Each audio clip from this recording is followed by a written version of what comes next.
Regardez dans Psaume chapitre 111, le verset 10. Amen, amen.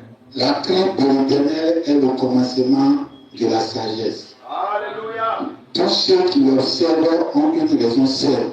Amen. Sa gloire subsiste à jamais. Alléluia. Amen, amen. Voyez dans Apocalypse. Amen.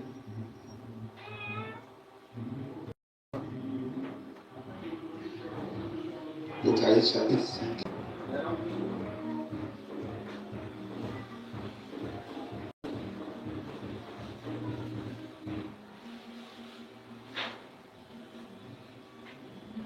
Amen. Amen.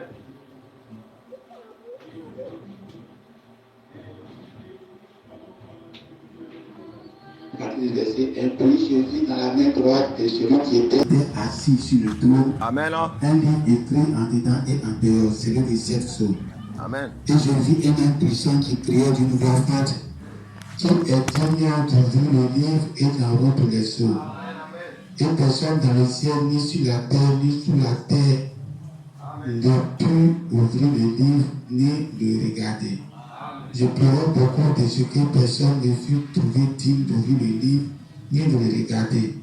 Et l'un des vieillards me dit, ne pleure point, voici le lion de la tribu de Juda, le rejeton de David a vaincu pour ouvrir le livre et ses 7 sceaux. Et je vis au milieu du trône et des 4 êtres vivants, et au milieu des 24 vieillards, un agneau qui était là comme immolé. Il avait 7 cornes et 7 yeux qui sont les 7 esprits de Dieu envoyés par toute la terre. Il vint et il prit le livre de la main droite de celui qui était assis sur le trône. Quand il prit le livre, les 4 êtres vivants et les 24 vieillards se prosternèrent devant l'agneau, tenant une harpe et des coupes d'or remplies de parfums qui sont les prières des saints. Amen.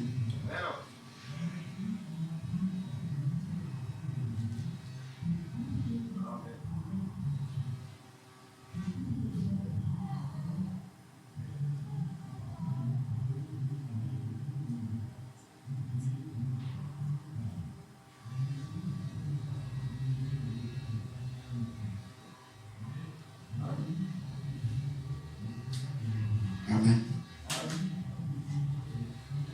Va s'asseoir.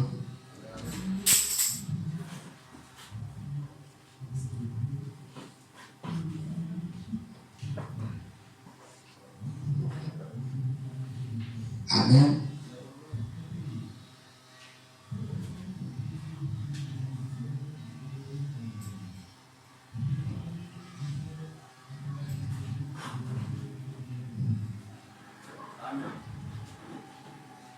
Et Dieu bénisse.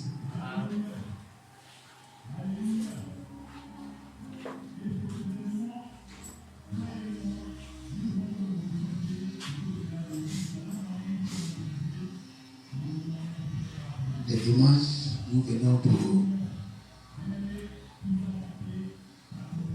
pour prendre la vie, pour renouveler la vie et retourner chez nous à la maison avec la vie.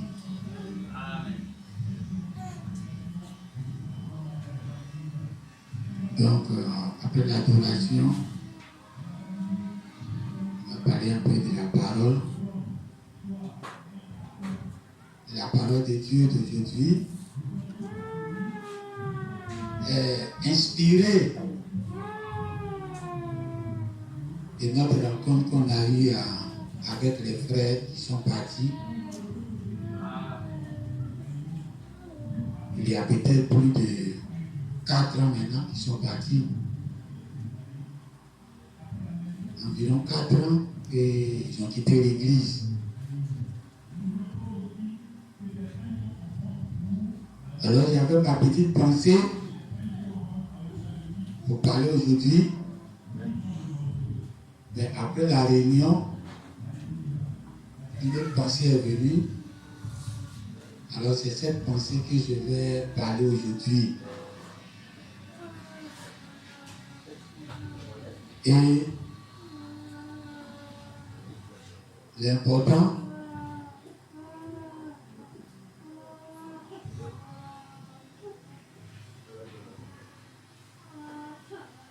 parce que Dieu nous a donné une manière d'agir.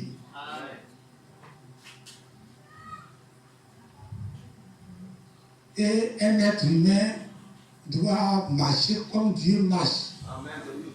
Même si tu n'es pas chrétien.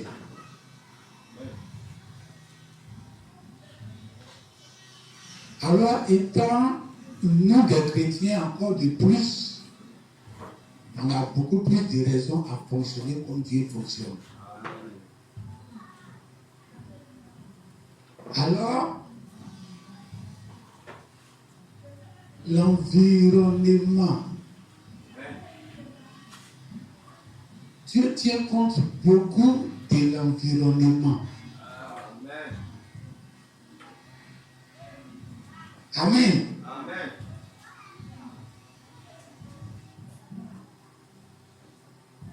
J'ai beaucoup en horreur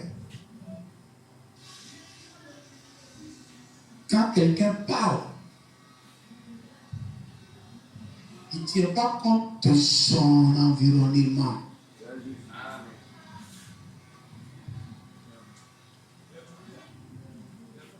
Amen. Amen. Vraiment dit quand tu pries, il ne faut pas parler seulement parler, il faut parler, demander ce que tu veux, et puis ferme ta bouche, et puis attends ta réponse. Ta réponse c'est quoi? L'environnement. Ce qui va se passer autour de toi, c'est la réponse de Dieu à ta prière. Mais l'homme est tellement ignorant, il parle, il ne laisse pas Dieu parler. Et peut-être même que quand Dieu veut parler, il n'entend pas, il ne voit pas, il ne fait pas attention. Tu causes avec quelqu'un et la personne parle seulement. Même quand tu veux parler, la personne ne t'écoute pas. C'est pour elle seulement elle veut parler. C'est des personnes que, personnellement, moi je les ai en horreur. Amen. Quand on dit qu'il finit de prier dans la forêt, quand il a fini de demander ce qu'il veut, il écoute la nature. Le bruit d'un ours quelque part peut être sa réponse. Et Dieu l'a entendu. D'un oiseau quelque part. La parole dégage une puissance. Et cette puissance change l'environnement. Alors chaque fois que tu ouvres la bouche et que tu parles, tu dois voir quel effet ça a sur les gens qui t'entourent. On ne parle pas pour parler. On parle pour donner une information à quelqu'un qui va lui faire du bien ou du mal. Donc quand tu parles, tu regardes la personne. Quel effet ça fait sur lui? C'est bien ou c'est mauvais? Est-ce que ça va dans le sens de ce que tu as pensé quand tu parlais? Pour que tu puisses continuer. Quand Dieu voulait créer, il a prononcé la parole, lui-même qui est Dieu.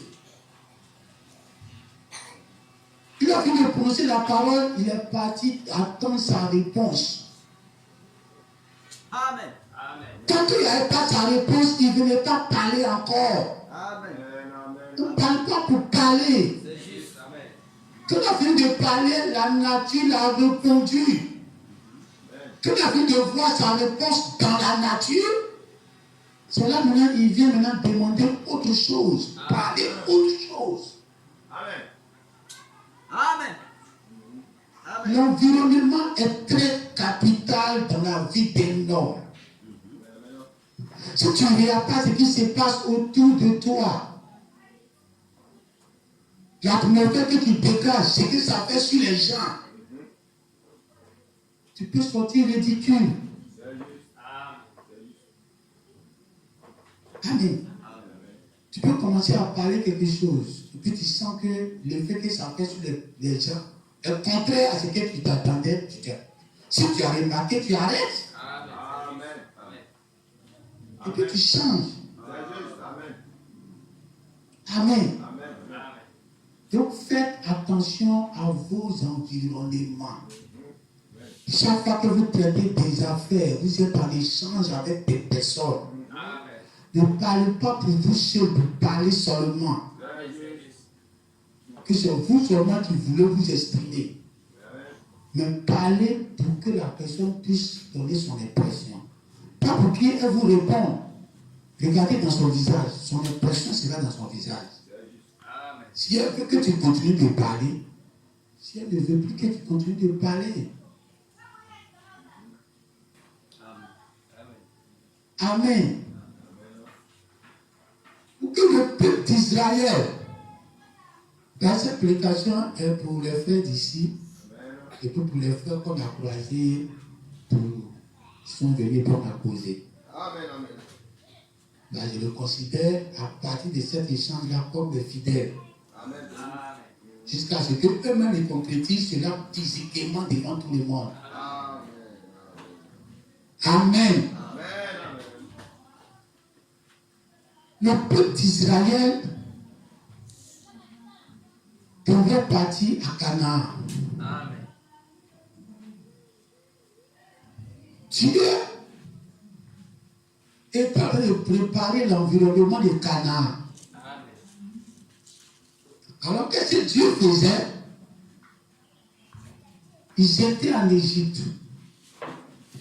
Il a endurci le cœur de Pharaon. Exprès. Il a endurci son cœur exprès. Il dit, moi, il a endurci son cœur. Vous voyez comment Dieu manipule l'homme? Est-ce que tu peux accepter facilement? De lui-même, il vit et puis il crée les conditions pour que tu n'acceptes pas. Aussi, il n'est pas là, tu vas accepter. Si Dieu n'intervient pas dans l'affaire, là, tu vas accepter. Mais comme il est sur toi, il t'empêche d'accepter. Et il te manipule pour atteindre un but. Dieu a manipulé Pharaon pour atteindre un but. Amen. Quand il a fini les 10 plaies, si Pharaon ne poursuivait pas, comment il allait diviser la mer rouge? Amen. Amen. Amen. Quand il a divisé la mer rouge, il a envoyé un autre roi puissant encore sur les chemins. Et le peuple d'Israël les a tués. Le peuple d'Israël ne savait pas que Dieu était là créé une atmosphère de vent. Quand Moïse est décédé et puis Josué a pris les règnes, Josué a envoyé 2 espions. Ils sont partis tomber sur Rahab. Rahab maintenant commence à dire ce que vous avez fait. S'ils n'avaient pas fait, Rahab n'allait pas les accueillir. Amen. Et on allait tuer les 2 là, le jour-là.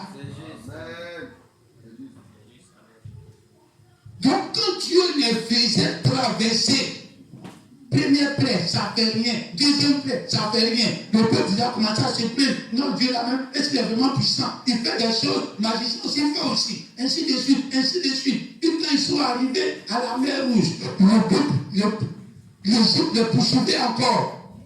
Tout ça, c'était un schéma pour préparer leur entrée dans le pays. Pour que leur entrée soit facile. La fille là a dit quoi? Elle dit, tout le monde tremble ici. Tu fais parler avec quelqu'un et puis tu trembles. Il t'a déjà frappé.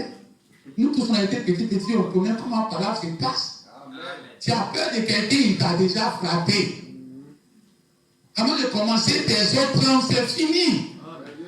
Même s'il ne te moine pas, en bon français, même s'il ne peut pas te frapper, comme tu trembles déjà, il va te frapper. Alors elle dit, tout le peuple ici tremble. Mais pourquoi il tremble? C'est à cause de ce qu'ils ont fait. Amen. Dieu a préparé le terrain, Dieu a préparé l'environnement du pays. Amen. Pour que d'ici 40 ans, l'histoire n'a même pas été oubliée. 40 ans après, les gens continuent de parler de ça jusqu'à 40 ans. Même la nouvelle génération qui n'est pas née, au moment où Moïse faisait tout ça, les ont dit de leurs parents, du peuple qui vient prendre leur terre, eux-mêmes ça les faisait trembler.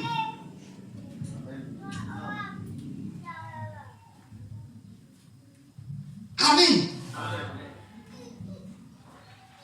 Quand le chant devait commencer, il a lu sur, il a parlé de la crainte et de l'intelligence. Et c'est de ça que je vais parler ce matin. Amen. Amen. Dieu, il n'aime pas le respect. Hein? Amen. Vraiment, la personne, Dieu exige le respect. Mais nous, on va vous donner de quoi il s'agit aujourd'hui. Amen. Amen. Amen. Dieu n'aime pas le respect. Amen. Amen. Amen.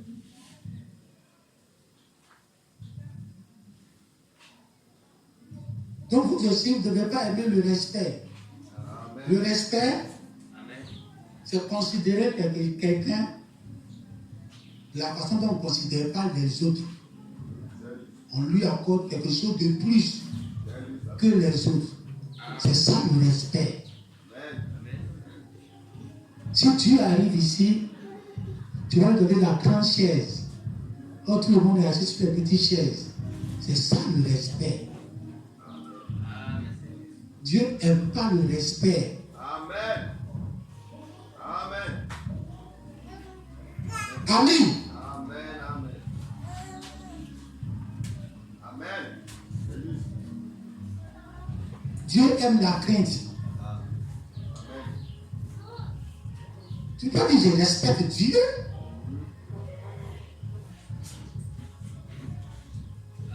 Dieu n'aime pas le respect. Amen. Dis à Dieu que je te crains. Tu as dit la chose juste. Vous savez,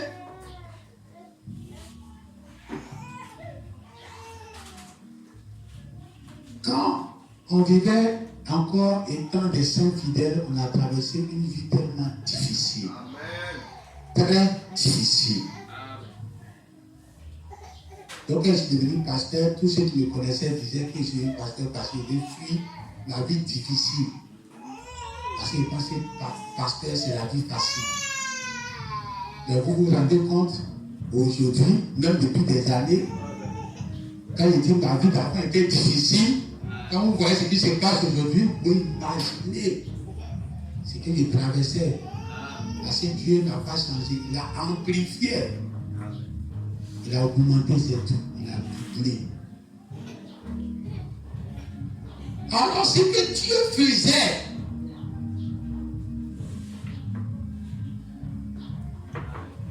fait qu'aujourd'hui je ne respecte pas Dieu.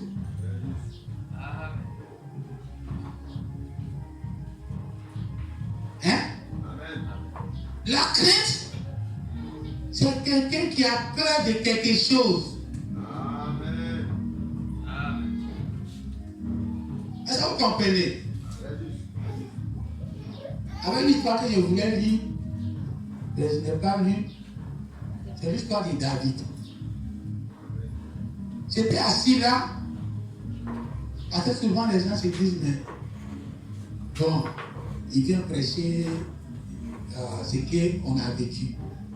Souvent ça vient, et puis je ne rejette pas, et puis je prends. Je vois que ça colle dans la situation. J'étais assis et puis, une pensée est venue, Dieu a aimé David. Je me suis dit, mais pourquoi Dieu a aimé David? Et puis Dieu me change ça pour bien aimer mon bien-aimé. Pourquoi il a aimé le roi David? La pensée est venue. Et j'ai commencé à voir les difficultés que David a traversées. Mais ce n'est pas vraiment ça. Pourquoi Dieu a aimé David?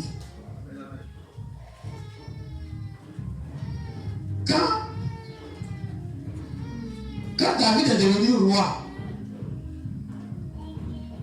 c'est là que Dieu va voir la mesure de son amour pour lui. Amen. Quand tu es pauvre là, on ne peut pas voir la mesure de ton amour. Alléluia. Amen. Hein? Amen. Amen.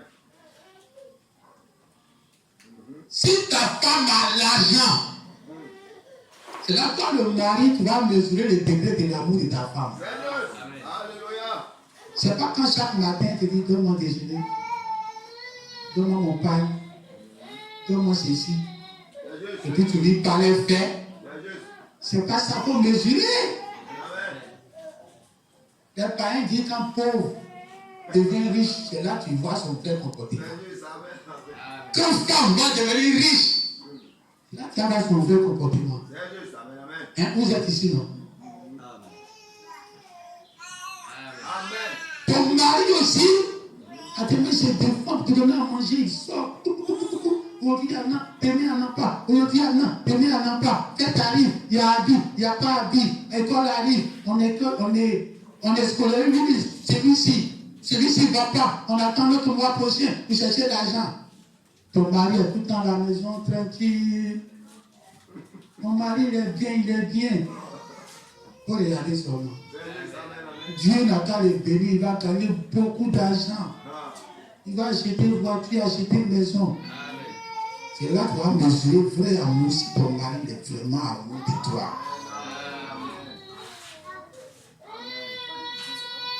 Quand tu vas dire chérie, il faut apporter mon sac en main, il faut apporter ma chaussure. Le grand boss maintenant, c'est lui qui va apporter ta chaussure, tu vas apporter.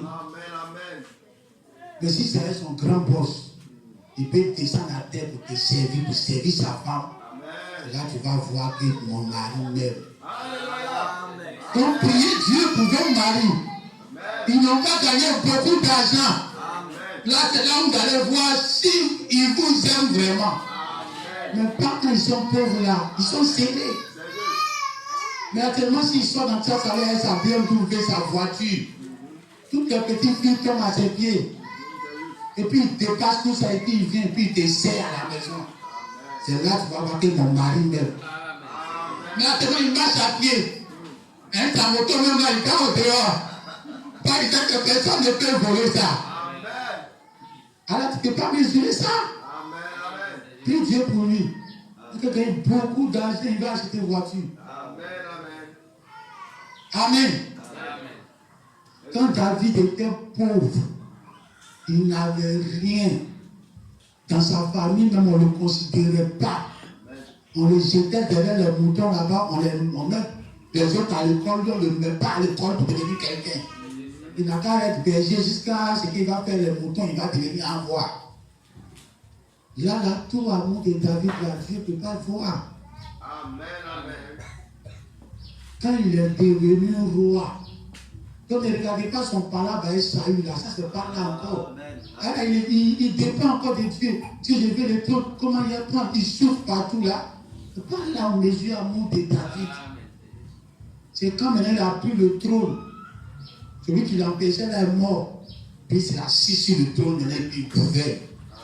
C'est là que Dieu va voir si David l'aime. Alors, là, Dieu n'a pas dit qu'il a manipulé David. Mais peut-être qu'il a manipulé. Parce que Dieu fait faveur à qui il veut. S'il n'a pas dit dans la Bible qu'il a endurci cœur de Pharaon, comment on allait savoir? C'est parce qu'il a écrit qu'on a su. Il y a des choses que Dieu a empêché aux gens, Dieu a favorisé certains, et puis il n'a pas mis. Mais c'est lui-même ce qu'il a fait, ce qu'il les a fait devenir ce qu'ils sont aujourd'hui. David, il est devenu roi. Il allait regarder à la fenêtre, promener son regard partout. Souvent, ne regardez pas trop. On fait comme si vous ne le voyez pas. Amen. Sinon, tu vas avoir problème partout. Le jour où il est sorti de sa fenêtre, il a fouillé son regard, il a vu femme de quelqu'un. Il est tombé amoureux de femme de quelqu'un. Il est parti à la femme là, la femme est tombée enceinte. C'est juste parce qu'il voulait lire là. Il voulait lire tout. Puis finalement, il cherchait sa carte et puis il a dit bon, asseyez-vous. Et puis, comme elle est tombée enceinte, dans l'histoire de Dieu d'avant, tant que le monsieur vit, même aujourd'hui ça continue, tu ne peux pas aller à sa femme, sinon tu es puni.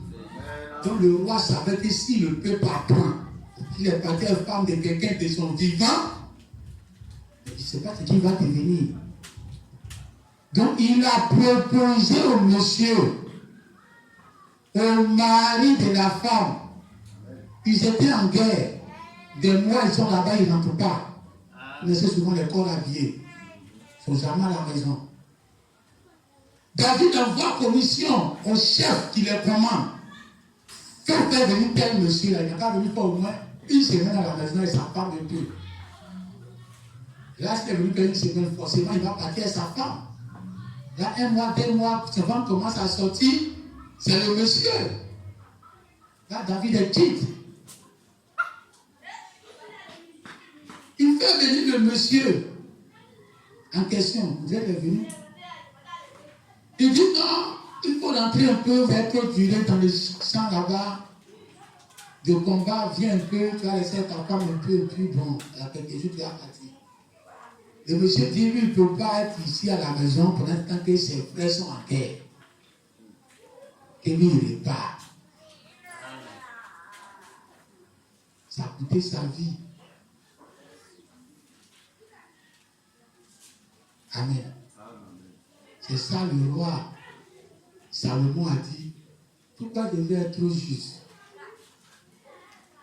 Tu ne vas pas avoir l'homme vie si tu es trop juste. Le roi lui-même t'a appelé. Viens rester à la maison avec ta femme et tes enfants un peu. Ta justice là, ça dépasse pour le roi. Le roi sait que les autres sont en guerre. Et puis il t'a fait venir, toi seul, viens rester avec ta famille. Si tu étais venu, avant on ne fouille pas, enfant là c'est petit, enfant c'est petit. Il n'y a pas de tête de grossesse, rien. Tu es venu forcément, tu viens à ta femme et puis tu retournes. Il allait rester à sa femme toute la vie. Il a voulu être trop juste. Amen. Souvent, ce que Dieu met devant vous ne vous paraît pas plus juste que eux. Amen.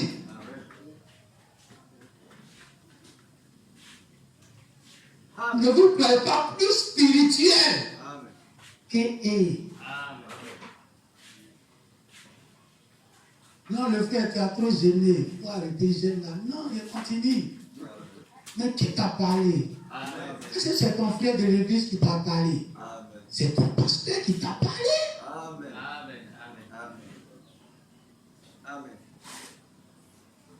Amen. Non, moi, tous les samedis, je gêne. Tous les samedis, je gêne. C'est une loi qui a fait sur toi. Le pasteur peut casser ça. Amen. Sinon, pourquoi tu vas vouloir être trop juste à ta propre justice?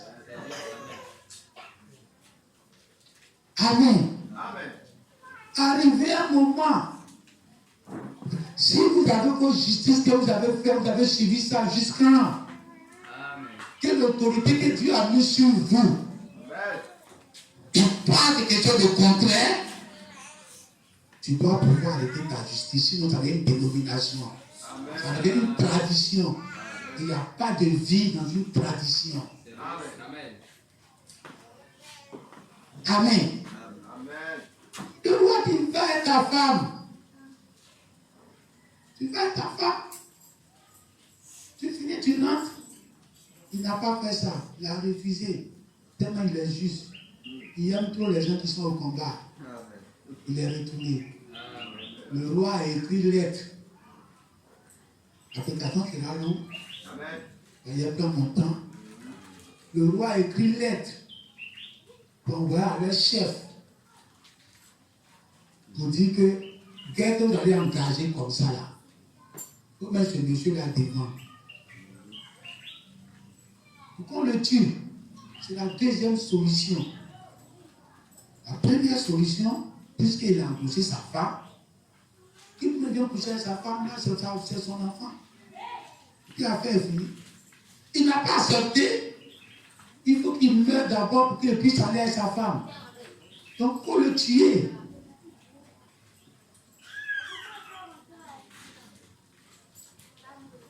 Et c'est comme ça qu'ils sont partis en guerre. Ils étaient déjà en guerre.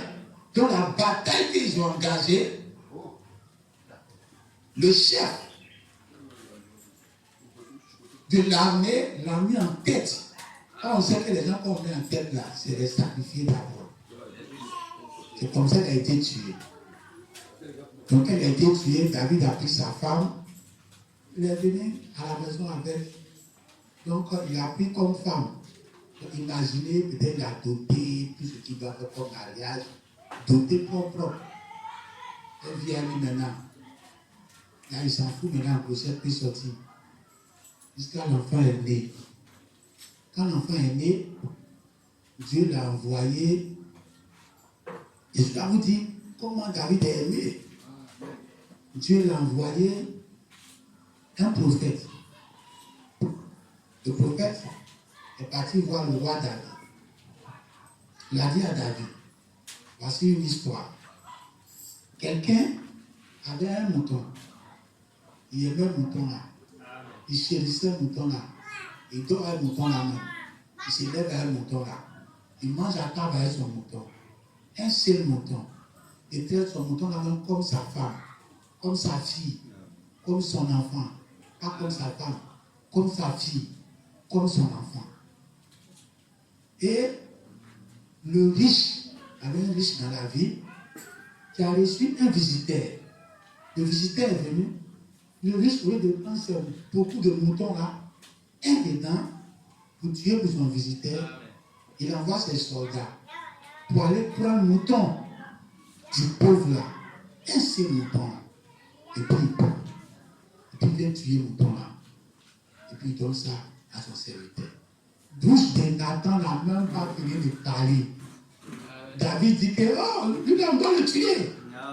Il a où ce monsieur-là? Envoyez-le rapidement. Comment il peut prendre mouton un seul mouton du monsieur? Le prophète Nathan dit, c'est toi. Et Dieu dit, il t'a donné toutes les femmes. Même les femmes, même d'Israël, tout ça, il t'a donné. Si ça ne suffisait pas, il a complété encore. Pourquoi tu as pris la femme de Dieu? Et pour ça là. Et pour ça, je vais envoyer l'épée dans ta maison. Tes femmes là, quand tu as fait pour toi en secret, non, personne ne sait. Quand tu as tué le monsieur, personne ne va savoir que tu as fait adultère. Mais pour toi là, tes femmes là, c'est au soleil, devant tout le monde, qui vont coucher à deux.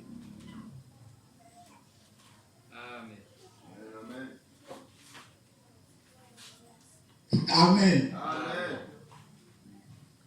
Non, on a fait les choses en secret. Pourquoi tu tiens dit sur le soleil? Dieu s'en fout. Amen. Il dit pourquoi tu as fait en secret.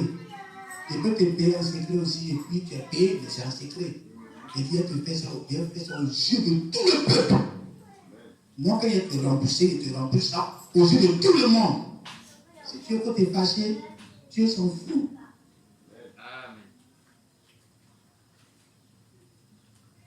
L'enfant qui est venu et puis il est né là, il a tué ça. Voilà le comportement de David. Comme Dieu a dit, il va tuer. Hein? Donc regardez bien ton comportement. comme Dieu dit, il va tuer l'enfant. David a commencé à gêner. Il était quoi? Dans la crainte. Il ne mangeait pas. Il ne buvait pas l'eau. Il portait sac.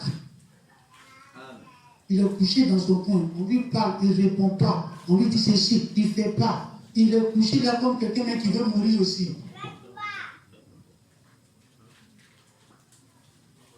Quand l'enfant est mort, David a lavé son visage, il est parti porter sa veste. Il dit envoyez mon poulet rôti, les petits pois, les photos bananes. Envoyez manger bien. Les soldats sont étonnés. Tout le monde est étonné. On pensait que de toute façon tu faisais là. Quand on va t'annoncer que l'enfant est mort, ça veut dire que tu es maintenant. Il n'est pas encore mort, regarde ce que tu fais. Et s'il meurt, tu vas pas te prendre. C'est chose contraire. Amen. On annonce décès, c'est là quand tu es en fait, tu es libéré. L'attitude de David montre ce qu'il a fait toute sa vie. Amen. C'est lui et son fils qui ont parlé de la crainte de Dieu, la crainte de Dieu, la crainte de Dieu. La crainte est le début de tout secret entre Dieu et puis toi. Amen. Dieu a imposé la crainte en David. Chaque fois que David prenait sa jolie femme, alors il n'est pas en joie. Il a une crainte. Un jour, quelqu'un va coucher avec toi aux yeux de tout le monde. Et il ne peut pas dire. Il a une crainte. Comment ça s'est passé ce jour-là? Toutes ces femmes, il les regarde. Bien jolies, tout. Chaque fois qu'il les regarde, au lieu d'être en joie, il a une crainte. Le deuil qu'il a fait avant que l'enfant meure, il a fait le deuil d'abord. David était dans le deuil toute sa vie. Là, quand Dieu a pris le temps pour faire venir ce malheur-là, il n'a pas fait venir ça vite.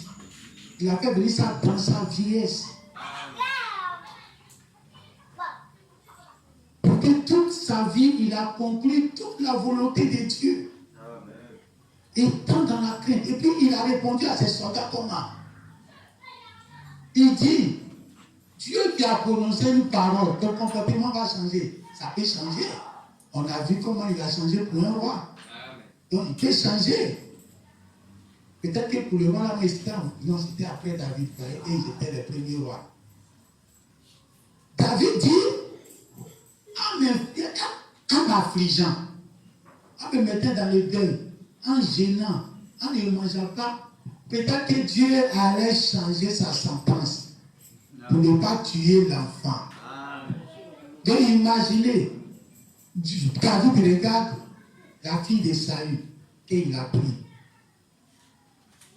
La maman d'Absalom, elle est jolie, elle est jolie, Absalom est jolie. C'est joliment là, peut-être qu'il a pris ça de sa maman, peut-être. Quand il les regarde, je vais être dans la crainte.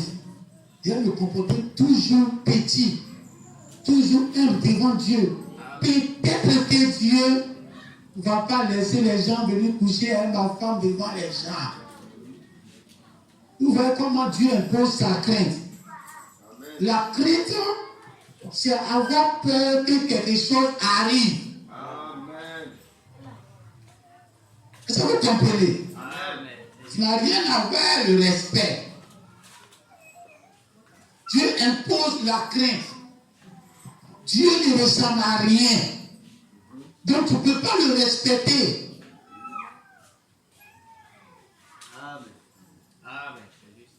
Si Jésus sort ici, et que nous tous, on est dans ce même corps glorifié là, ceux même qui l'ont vu, ils l'ont vu comment? On dit il est doux pour regarder. Il ne fait pas peur. Il n'inspire pas le respect. Il inspire quelqu'un qu'il faut mettre ta main sur son épaule et puis balader. Laisser tout le temps lui causer comme des amis. tu veux, tu dois t'avouer. Respect, c'est quelqu'un que tu veux mettre au-dessus des autres. Mais Jésus, il est au milieu de tout le monde. Il se fait même plus petit que les autres. Amen. Comment tu vas donner respect à Jésus? Ce que Jésus a besoin, c'est la crainte. Amen. La crainte vient à partir de quoi? De savoir ce que cette personne a pour me faire. Amen. Parce qu'il m'a déjà fait ceci. Si je ne reste pas dans le tempo, il peut me faire encore ceci. Donc ça t'impose une crainte.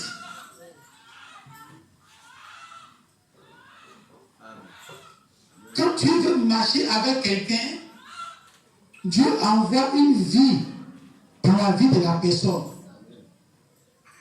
Et cette vie-là crée un environnement pour lui. Vous savez, je suis tout le temps fortifié à moi-même parce que ce ministère a été bâti sur les autres ministères.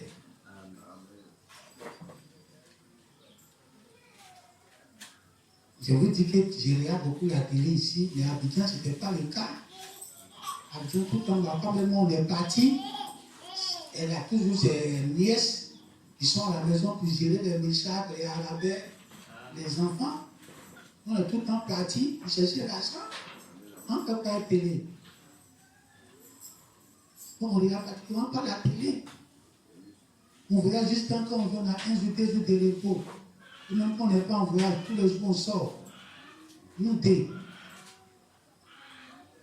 Mais quand il a fait le sens, qu'il a vu la couleur de feu entrer dans la télé pour me parler, et que ce qui m'a parlé est tombé sur le rendez-vous, où c'est le mariage d'un pasteur, où c'est là-bas les pasteurs m'ont dit, eux tous, unanimement, viens à Terre Salée. Ça voudrait dire la couleur de feu que j'ai vue. Comment tous ces pasteurs-là. Amen. Il les a mis sous son contrôle. Il n'a pas voulu parler de lui-même. Pour qu'il soit isolé. Qu'est-ce qu'il faut que celui-là, il vient de Dieu. Lui, tu ne pas dans une télé. Est-ce qu'il vient de Dieu? C'est Satan peut-être. Et il dit au papa, donc rendez-vous tel jour. Et le jour arrive, c'est le mariage d'un pasteur. Et c'est dans ce mariage, tous les pasteurs m'ont dit, va à Terre Salée. Et quand je suis arrivé ici, il m'a dit, comment je viens. Amen. Amen. Amen. Et à sa manifestation, ça se confirme.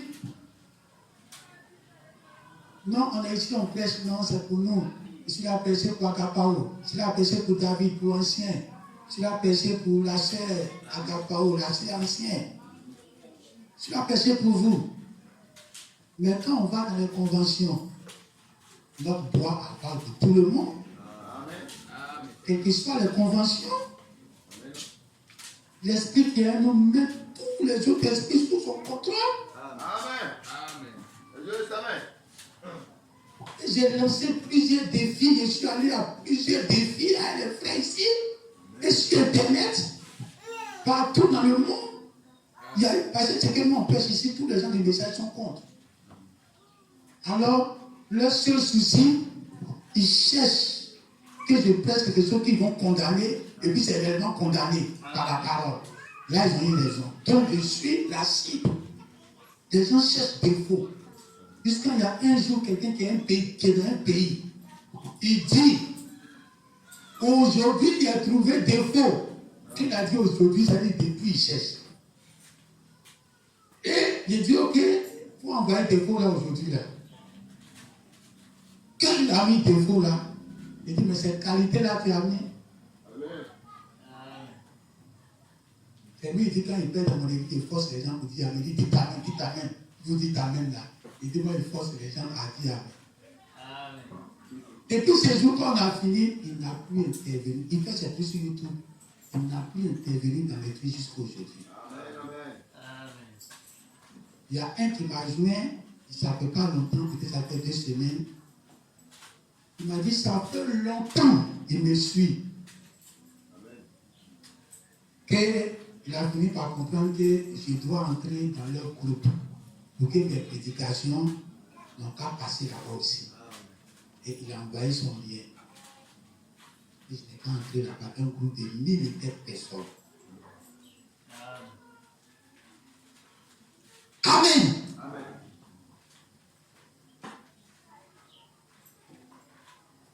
Pour que le peuple d'Israël va savoir qu'ils ont un grand Dieu, Dieu les a fait affronter les autres dieux. Amen. Quand ils les ont vaincus, quand nous on lit la Bible, quand on voit que le peuple d'Israël a écrasé tous les dieux qui sont autour, c'est pour ça mon Dieu aujourd'hui qu'on a les grands dieux. Amen. Quel Dieu qui va à gauche, il ne pointe pas, qui va à droite, il ne pointe pas, tu vas parler. Amen. Donc vous ici, vous pouvez dire que vous avez le plus grand Dieu du message. Parce que ce message que vous écoutez ici a vaincu tous les pasteurs du message. Amen. Il n'y a pas un. Amen. Même les gens du monde, Gédéon, les gens de Abdul Majid, les musulmans, qui ont défié les chrétiens, tous les Kakoufili, tout, on a défié, on a tout vaincu. Amen. Propre. Amen. Amen. Parce que vous devez savoir où vous avez mis vos pieds. Amen. S'il y a un chemin aujourd'hui qui va au ciel, si ce n'est pas ici, c'est qu'il n'y en a pas quelque part. Amen. Mais tous les autres pasteurs sont sous nos pieds. Amen.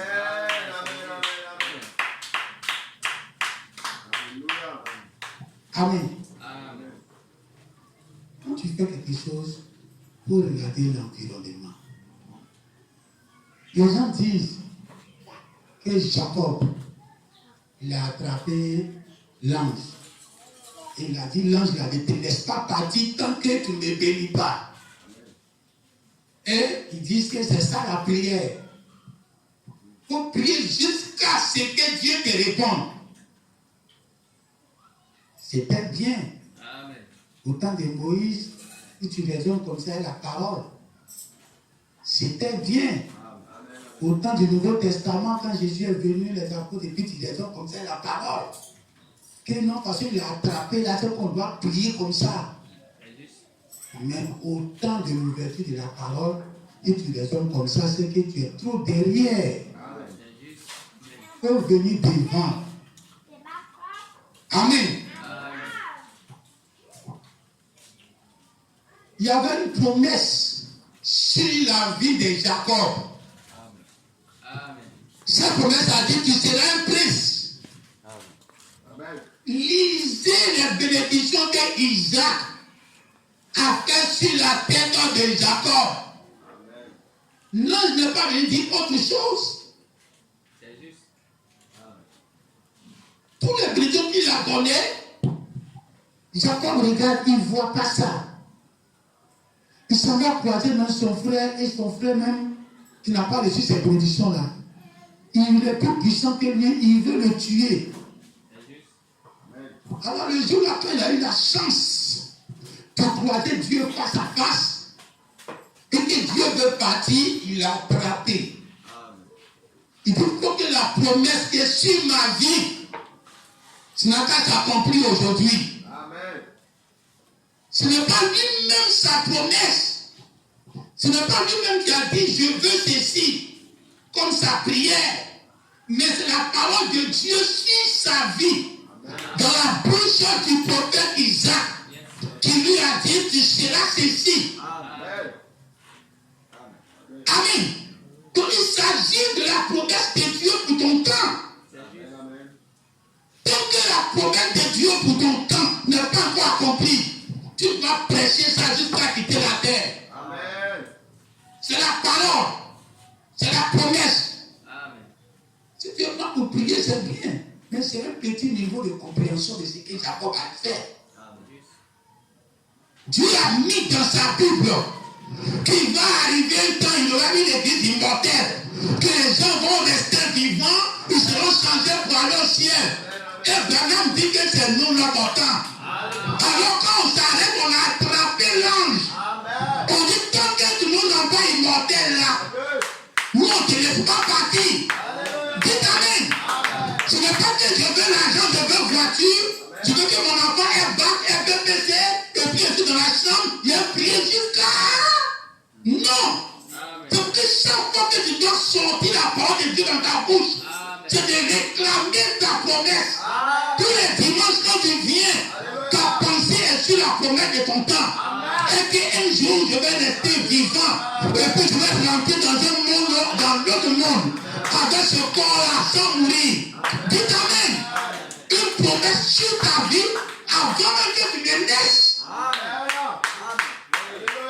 Amen. C'est juste. Amen. L'environnement. Actuellement, ça va en temps des fêtes, demain, 1er décembre. Amen. L'atmosphère va changer à la maison. Comment les voisins sont à payer les chez des lumières. Moi, je suis chrétien. Pourquoi rester chrétien? Ils ne sont pas Dieu. Tu vas aller chercher ton Dieu là quelque part d'autre.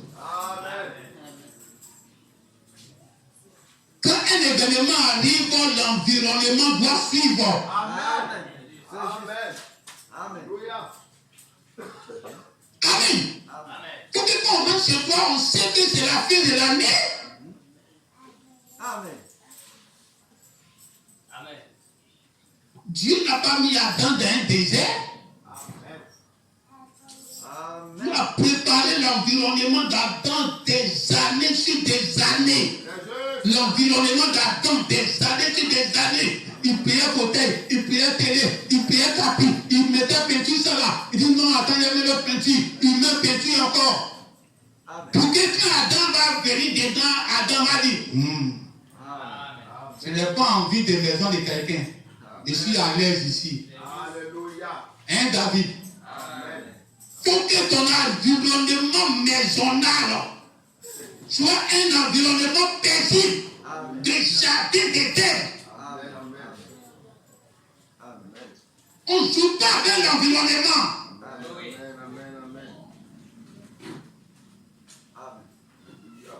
Amen. Amen. La fête arrive. Quel effort pour mettre la paix dans vos maisons. On ne peut pas avoir entré en période de fête et elle palabres encore. C'est important, c'est la fin de l'année. C'est là-bas tous les esprits deviennent matures. Le chiffre 12. Amen. Alors, si tu aimais ta femme un peu, il faut multiplier ça. Parce que c'est là-bas de la maturité de toutes choses. Tu viens de multiplier la haine. Non, mais l'argent me fatigue trop. Et puis en décembre, maintenant, c'est ça qui est multiplié. Petit qui est bon là, c'est ça qu'il faut multiplier. L'autre qui est mauvais là, lui, il faut le déposer. Parce que l'atmosphère de fête, c'est l'atmosphère de la joie. D'une vie tranquille, où les enfants sont à l'aise, où les rêves qu'on peut réaliser, on réalise. Amen. Soyez comme Dieu. Dieu voulait faire entrer les gens dans la loi. Il a préparé, c'était un pays, c'était un monde. À l'image du pays physique, ils sont entrés dedans. Dieu a pris Moïse, Dieu a commencé à préparer, faites ceci, faites cela, il faut tuer le mouton. Quand tu lis Lévitique, là, tu dis, tiens, Moïse va travailler. Nous avons une loi sur loi, les petits détails, comment on va traiter les filles, les petites dots, s'il y a eu ceci, comment il faut faire, tout, les petits comportements. Dans le pays, Dieu donnait comment régler les problèmes là dans le pays. Les enfants avec leur maman avec les enfants, papa avec son enfant, l'enfant avec son papa, tout. Donc un petit détail. C'est pour cela que vous êtes dans la maison, quand on veut parler, ici là, il ne faut pas parler. Hein. C'est moi et j'ai. Dieu allait dire non. Moi je suis trop grand Dieu. Dans les petits problèmes là, vous-même gérez ça. Même cuisine, Dieu gère ça. Ce n'est pas ton mari qui ne va pas gérer cuisine. Ce que vous devez marier dans le sacrifice là, ce que vous ne devez pas marier dans le sacrifice là. Dieu gère ça. Donc à la maison, quand ton mari elle a parlé dans la cuisine, laisse-le parler. Amen. Alléluia. Amen. Amen. Il a pu de préparer ce pays, ça sortit un peuple. Le résultat, c'est quoi? Un peuple qui était dans une civilisation archaïque. Ils sont partis tous dans le séjour des morts. C'est la civilisation de la loi. Amen. Quand Dieu a vu ça, Dieu dit, je vais envoyer une autre civilisation, un autre environnement de la parole. Là, maintenant, il a envoyé maintenant les apôtres Pierre, les Paul, les gens ont commencé à écrire. Donc maintenant, quand on rentre étant chrétien, on change maintenant nos noms. Nos noms ont changé. On ne nous appelle plus les enfants de Jacob ou bien Israélites. On nous appelle maintenant chrétiens. Parce qu'on est dans une nouvelle civilisation. Une ville. Tu es quitté au village, tu es venu habiter, on t'appelle habitanais. Mais là-bas, on t'appelle villageois. L'environnement est différent. Là-bas, même, tu ne vas pas mettre pour t'enseigner ces problèmes. Mais ici, les maîtres, même là, c'est verset 4, tu ne sais pas. Même ton voisin, c'est un médecin, il est maître. Amen. Donc, la civilisation a fait que nos noms ont changé. On ne peut plus nous appeler du même nom qu'on nous appelait que quand on était en Israël. Nous nous appelle des chrétiens. On est dans un nouveau pays, le pays du Saint-Esprit. Donc on nous donne maintenant des lois maintenant. On dit là-bas là, tu te lavais dans 12 choses bizarres. Ici on se lave dans 12 choses carolées. Alléluia. Amen. Donc tu es mouton, égorgé mouton, fais ceci, fais cela, maintenant c'est civilisé. Tu te lèves comme un non, mon sang là on ne voit pas. Tous les jours il y a sang dans ta maison, il y a sang dans l'église là. Si c'était dans l'ancienne civilisation, ici on a tué un mouton, tu ne sais pas où tu vas mettre ton pied. Chacun est là venir avec son mouton. Un gros péché. Tout le monde voit que son péché est gros, il tranche sur le plus gros mouton. Quand il va venir avec son mouton, il faut qu'il lâche. C'est quel péché il a fait.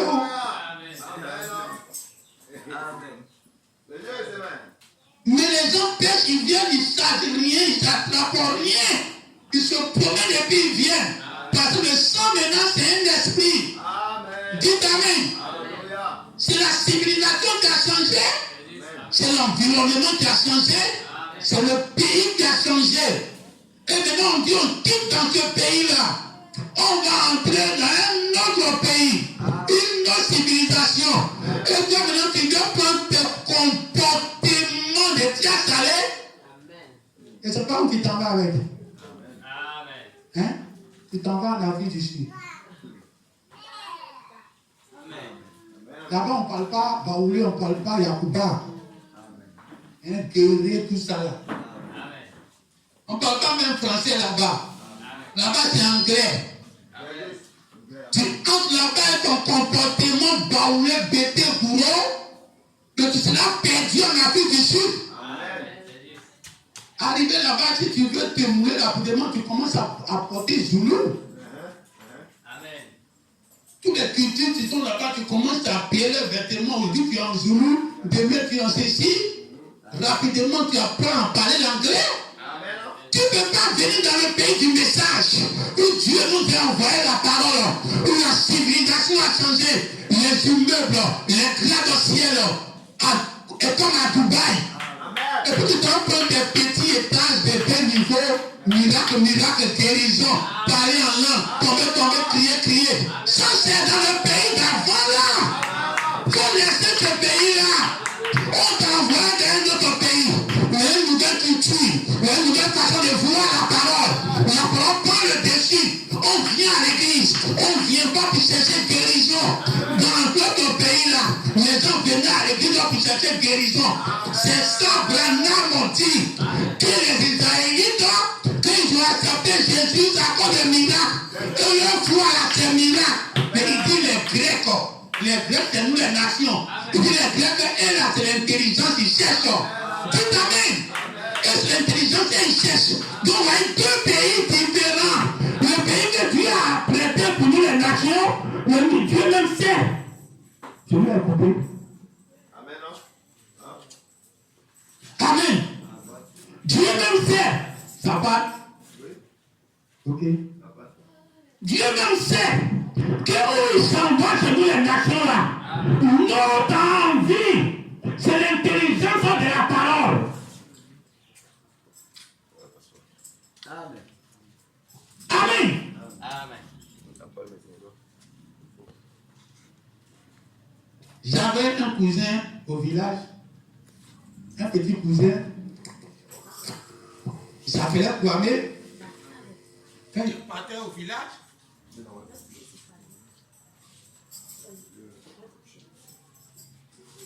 amen, ça chauffe.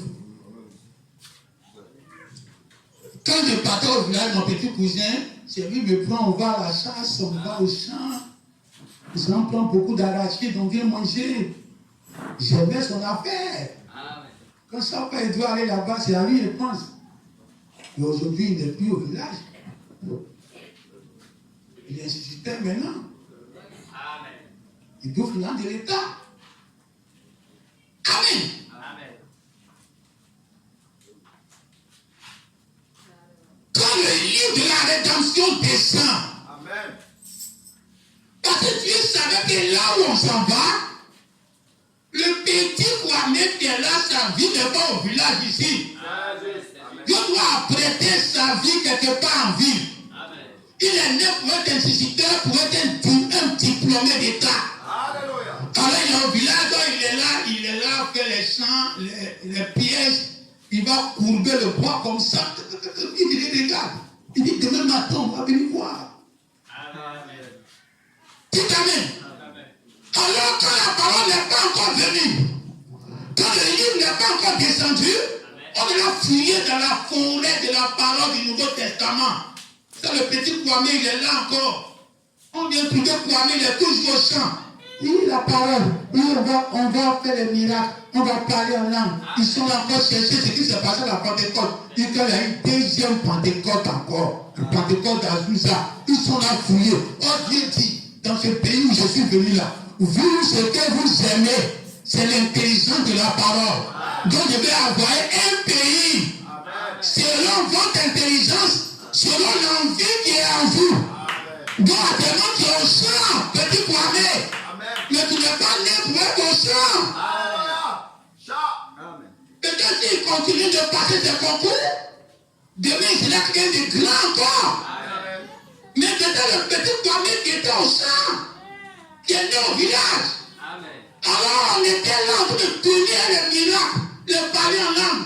Et quand le noir Azusa est parti, il fait revenir encore ce qui est dans notre pays là. Pour les Israélites là. Ils ont dit quand Branham aussi est venu. Branham est venu aller chercher encore les miracles. Pour ramener ce qui est miracle encore aujourd'hui.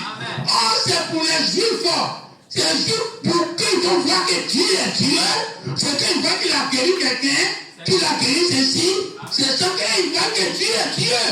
Mais nous, chez nous les nations, c'est pas ça. Chez nous les nations, c'est quand quelqu'un vient. Et puis il y a l'intelligence de la parole. C'est là qu'on voit que Dieu est Dieu. Dites amen. Mais avant que ce pays-là ne vienne, le petit Kwame jouait avec les miracles, de leur ramener les miracles, discerner les pensées, guérir les boités, guérir les malades. Pratiquement tous ceux qui venaient à l'église, ils venaient à cause des miracles. Finalement, la parole, ils n'ont rien reçu. Amen. Alléluia.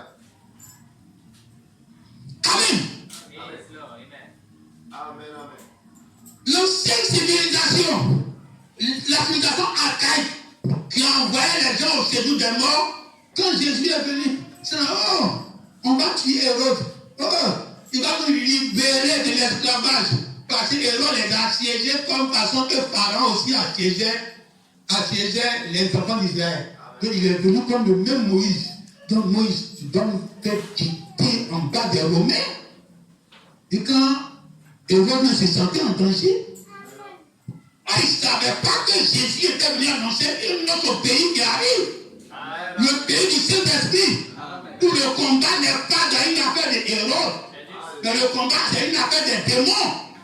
Où on laisse Hérode tranquille, et c'est le démon qui a envie de l'attaque.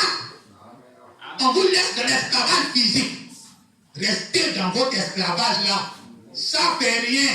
C'est ça, l'apôtre Paul dit que celui qui est un maître, il n'a qu'à obéir à son maître. Amen. Ah. Mais le plus important, c'est l'esclavage spirituel là. On est venu vous libérer de cet esclavage. Donc c'est différent du pays de Moïse. Le pays de Moïse, là, il a annoncé un esclavage physique pour vous libérer de l'esclavage physique. Parce que comme vous êtes tous dans ce pays-là, vous n'avez jamais été libérés réellement. Jusqu'à ce que vous descendiez en bas de la terre. Maintenant, nous devons annoncer un pays plus meilleur. Amen. Ils sont restés sur tuer les hommes. Finalement, qu'est-ce qu'ils ont fait? Rome est venu tous les détruire. Et quand ils ont perdu leur pays là. C'est ce que Rome fait toujours. Encore quand Dieu vient, il est dans un autre pays, on est dans le pays du Saint-Esprit. Donc maintenant le combat là, on n'a plus à lutter contre la chair et le sang, contre les principautés. Donc chaque matin on se réveille, oh tel démon, oh tel sorcier, oh tel marabout. Ton marabout, principauté qui est à l'intérieur, c'est lui le marabout en réalité. Qu'ils sont là à attaquer les principautés seulement, les démons, et les démons, ils viennent, mot de tête, mot de ventre, ils n'ont qu'à tomber, ils n'ont qu'à crier. Quand il n'y a pas ça dans l'église là, c'est qu'il n'y a pas encore cet esprit. Mais tu as quoi à mettre? Faut quitter pour mettre l'eau. Dites Amen. Faut venir en ville.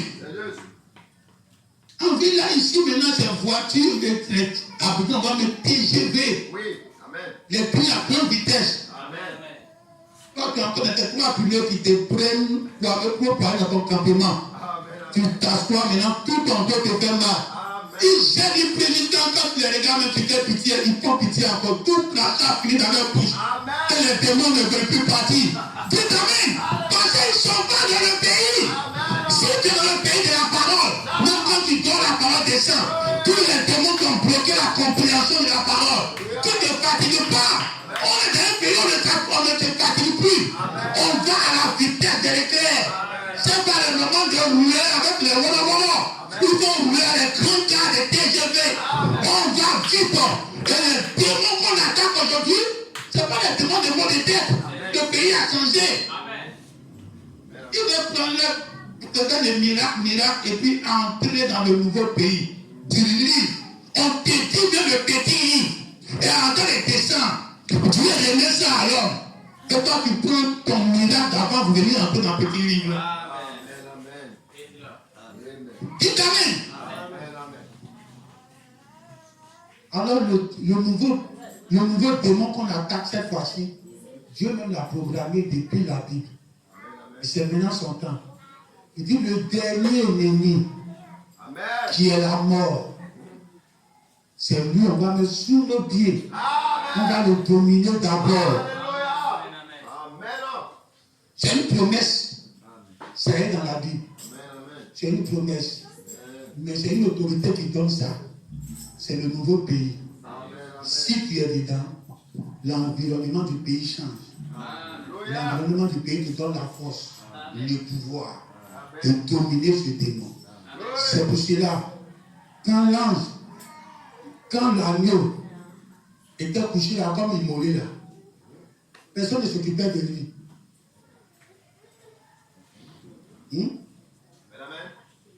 On ne s'occupait pas de l'agneau.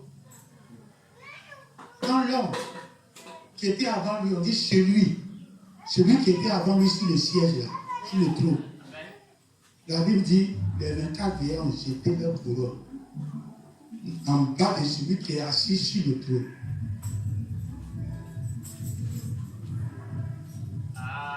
La crainte, ils ont leur couronne, hein?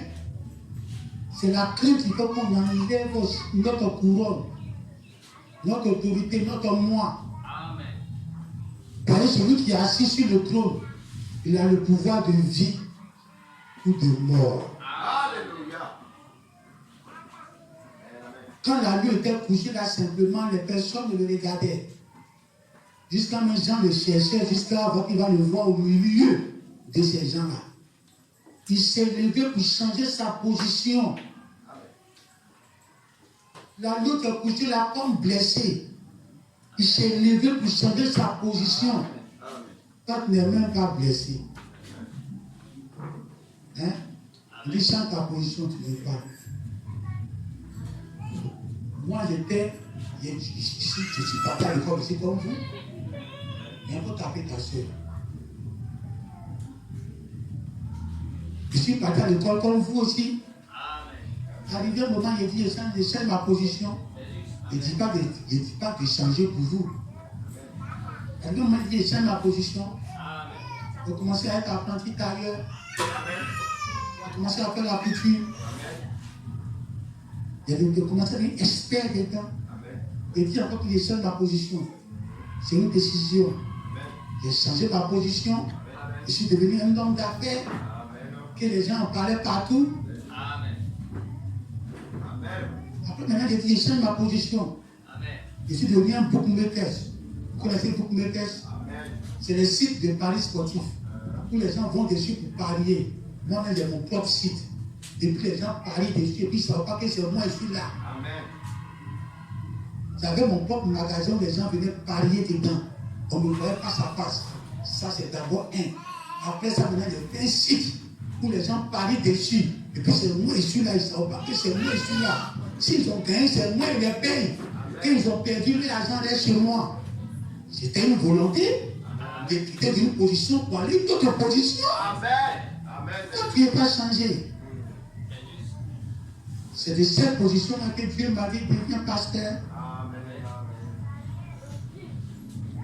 Non, après ça, je suis devenu vendeur de médicaments. Là, je faisais ma femme maintenant. Et j'étais devenu expert des gars jusqu'à j'ai eu un médicament qui porte mon propre nom. Jusqu'à aujourd'hui. Jusqu'à les gens ont commencé à imiter cela. Alors, et cette force-là en vous. J'ai admiré des frères ici qui étaient rien. Après, ils sont devenus des experts, techniciens, électriques. Aujourd'hui, les plombiers. Et dans la plomberie, ils s'en sortent. Et les frères ici, c'est la même métaphore. C'est une position. Les gens te regardent. Mais change ta position. C'est toi qui dois bouger. C'est pas lui qui vient te trouver là. Tu es dans une position, ça ne bouge pas, ça ne va pas. Tu as fait du bien. Jésus a fait du bien. Il est blessé pour nous. Il est mort pour nous. Il a été frappé pour nous. Ce que Dieu m'a dit de lui. Et ça, il l'a fait. Mais personne ne le regardait. Il a fallu que lui-même, il va se lever, changer sa position pour aller s'asseoir sur notre position élevée. Et c'est là maintenant ce qu'on faisait au Philippe Yassi, on a commencé à faire ça à lui aussi. Aujourd'hui, je ne comprends pas. Partout où je passe, je m'appelle le vieux. J'étais allé arranger ma machine là. Je suis un vieux. Il n'était pas là. Il a attendu quelqu'un d'arriver. Il dit, ah, le vieux. Il disait ça tellement qu'il s'est dit, oh moi je le voyais le vieux. C'est lui qui m'appelle le vieux. Il dit, mais nous de la même là, qui est vieux? Il dit, non, mais il dit que lui il est jeune, qu'il s'est parfait, qui a fait que ses cheveux sont blancs. Il me dit son année qu'il est né. Il dit, il est né en 78. Je vois que Dieu est mon grand frère. Je n'ai pas dit pour moi, j'ai laissé comme ça. Mais dans mon cœur, il dit, Dieu est mon grand frère. Tu es né en 78. Mais je suis en haut de ça, pas en bas de ça. Mais tout le monde m'appelle le vieux. Je suis parti tirer les papiers. Les autres on les appelle les boss. Le boss. Comment maman? Le vieux. Et quand mon fichier là, ils ont mis le vieux 1, le vieux 2, le vieux 3. On va tirer 5 fois. Avant, il mettait Pierre Salé. Mais qu'est-ce qu'il fait ça? Tous les gens de ma catégorie, on les appelle les boss.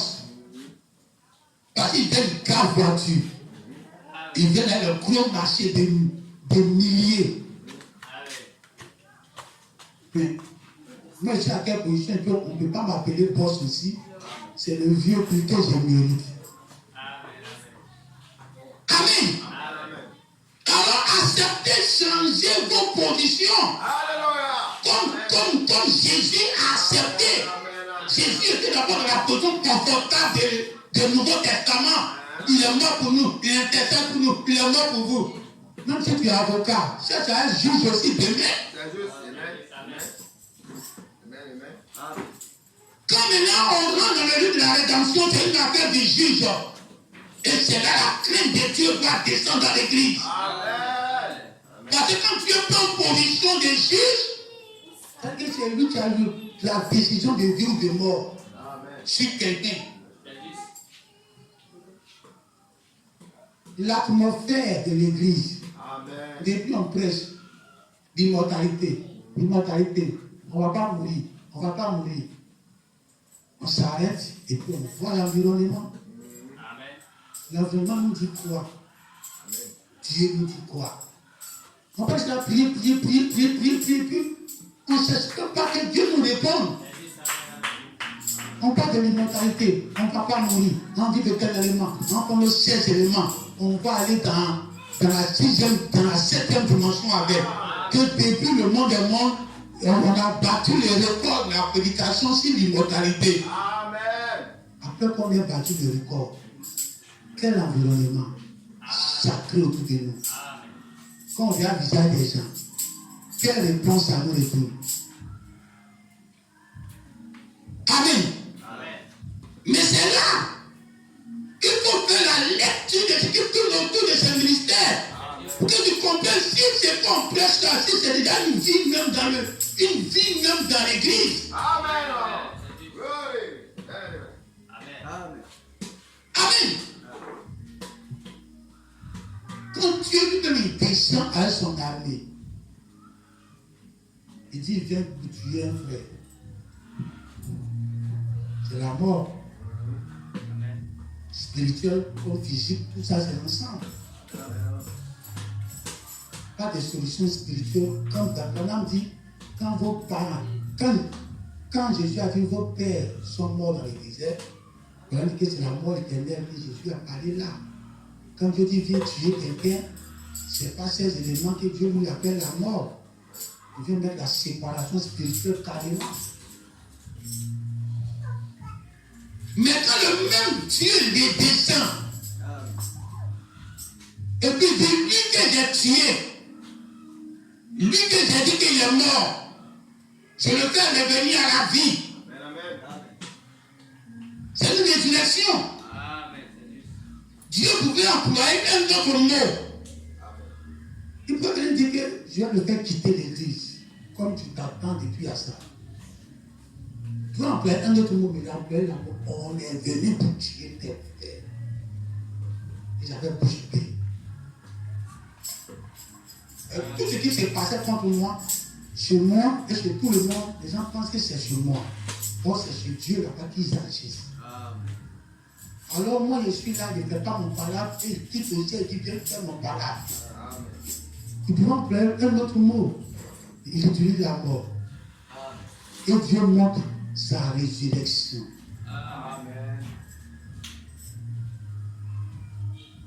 Et Dieu montre une résurrection parfaite. Est-ce que vous comprenez? Moi souvent je me dis quoi? Il vaut mieux connaître mon sort que de ne pas connaître mon sort. Les gens disent, souvent je ne vais pas connaître le jour que je vais mourir. Là je vis dans l'insouciance, ça me surprend, c'est ça. Mais moi je préfère connaître le jour que je vais mourir. Là au moins je connais mon jour. Je suis différent de tous les millions qui sont en Côte d'Ivoire ici. Et moi seul je connais le jour que je vais quitter la terre. Amen. Et quand ça arrive, je sais quelle parole je donne à ma femme, à mes enfants, au travail, partout. Amen. Et puis je vais être tranquille. Alors, qui ne veut pas connaître son éternité? Naturellement, tout le monde dans l'invisible. Si je meurs, il est sauvé, moi. Il n'est pas sauvé, moi. Malgré tout ce qu'il fait pour Dieu aujourd'hui, est-ce que ça compte? Hein, je quitte Acadien Clos. Je paie le transport quand j'arrive. Jusqu'à je retourne chaque dimanche. Avec toute ma famille. Est-ce qu'un jour, Anaël va être au ciel avec moi? Hein? Donc, nous tous, on a besoin de savoir si un jour on sera au ciel. Il y a 2 frères qui sont décédés dans l'église ici. Et quand ils sont morts, que j'ai vu des signes sur eux qui sont sauvés. Le frère Magloire et le frère Aimé. Mais il ne faudrait pas qu'on attende d'abord mourir. Aimé. Mais il ne faudrait pas qu'on attende d'abord mourir. Il faut que pendant qu'on est vivant, Dieu veut dire que telle personne ira au ciel. Alors quand Dieu fait la résurrection de ce frère-là, est-ce que c'est pour qu'il revienne à l'église et puis il soit encore dans un doute et puis après il s'en va en enfer? C'est une résurrection éternelle. Voilà pourquoi Dieu donne la solution pour sa vie éternelle en même temps. Par quel signe? Nous disons qu'on va entrer dans un corps au ciel. Nos corps qui ne méritent même pas être au ciel, ça mérite de laisser sur la terre ici et puis on s'en va. Et puis on laisse ça ici. Mais par quel signe? Dieu montre que ce mystère, Dieu a mis ce qu'il faut aussi dedans pour faire partie de ce corps qui ne mérite pas aller au ciel, le plan pour aller au ciel. Et que Dieu donne le pouvoir à ce ministère. Même si un frère est né pour aller en enfer, seulement s'il arrive à croire en toi, parce que le problème, moi-même j'ai une vie, et les gens n'arrivent pas à me respecter. Et il faut la crainte. C'est comme Dieu. C'est la crainte qu'il faut. Agapao. Quand tu vois ce que tu as traversé, tout ce que tu as vécu, depuis que tu es dans ce ministère, c'est le respect que tu vas donner ou c'est la crainte? La crainte, c'est que si je quitte l'église, ou si je parle mal de cette église, quelque chose peut m'arriver de mal. Donc je me garde de parler mal contre cette église. Et même de quitter cette église. Voilà la crainte. Dans le respect, il n'y a pas la possibilité de croire que tu peux me faire quelque chose de net. Et je te vois tellement bien que je te respecte. Mais il n'y a pas ça ici. Je ne garde pas voir Dieu. Je ne pratiquement rien. Donc il n'y a aucune chose qui peut attirer le respect. C'est comme ça Dieu. Il n'y a rien sur Dieu qui attire le respect. Mais il a tellement de puissance pour changer ta vie. Un chaos à ce qui est bien et ce qui est bien à un chaos. Pour qu'il fait ça dans ta vie, une fois, tu as peur d'une seconde fois. Rien ne fait ta vie. On a voulu te donner une seconde, je ne veux pas. Tu es parti casser ta tête. Tu l'as plus dur l'arrière. Maintenant, quand on dit prends, tu fermes tes yeux, tu prends. Pourquoi tu prends maintenant? Tu as une crainte. Non, je vais regarder ici, non, Abidjan. Prends ici. Tu as une crainte. Pas de respect. Ton pasteur est son ami. Pourquoi il va parler, tu vas écouter. Mais quand tu as un vécu, tu ne veux pas que ça se répète encore. Donc cette crainte fait que quand on parle maintenant, tu suis. Ce n'est pas le respect, c'est la crainte maintenant, tu fais le travail.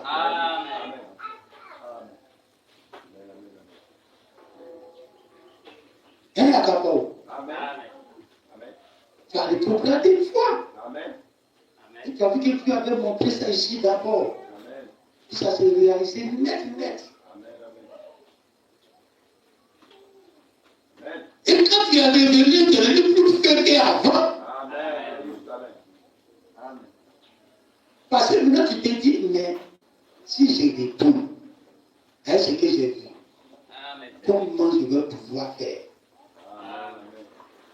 Tout crainte, je ne puis jamais avoir le choix de retourner. Amen.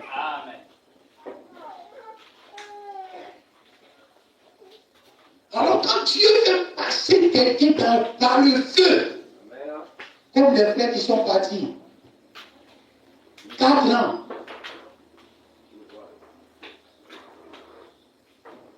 Dieu me donne une certaine crainte obligatoire. De telle sorte que quand il revient, même ceux qui ne pouvaient pas avaler avant, maintenant ils doivent pouvoir avaler. Amen.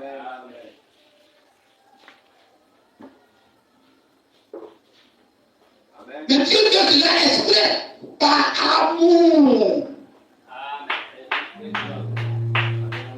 Il a vu de faire ça à David. Il dit, David est mon bien-aimé. Alléluia. Amen. Il m'a craint jusqu'à il est mort. Putain. Amen. Mais qu'est-ce qui a fait ça? C'est une fille que David a menée, que Dieu l'a frappée, et que Dieu lui a dit, voici ce que je vais faire bientôt. Amen.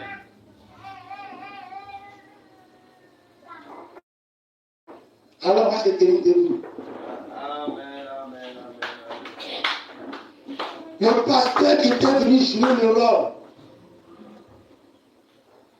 moi, j'ai cru que quand on allait arriver là-bas, il allait dire, si moi j'étais à sa place, j'allais dire, enfant, voyez vos pasteurs. Amen. Pasteur, voyez tes enfants. Depuis 4 ans, ils t'ont quitté. Les enfants, voyez vos papas. Depuis 4 ans, ce que vous avez à dire, dites-lui. Moi, je vous écoute. Amen. Ce n'était pas une affaire d'aller dire qu'est-ce qui s'est passé pour chercher.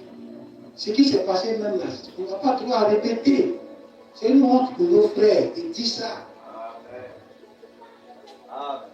C'est comme il y avait un frère ici qui avait un problème avec sa femme. Le problème persiste. Il dit non, vous faites tout le problème là pas finir. Ça ne va pas rester comme ça. Et la base là, c'est pas bon.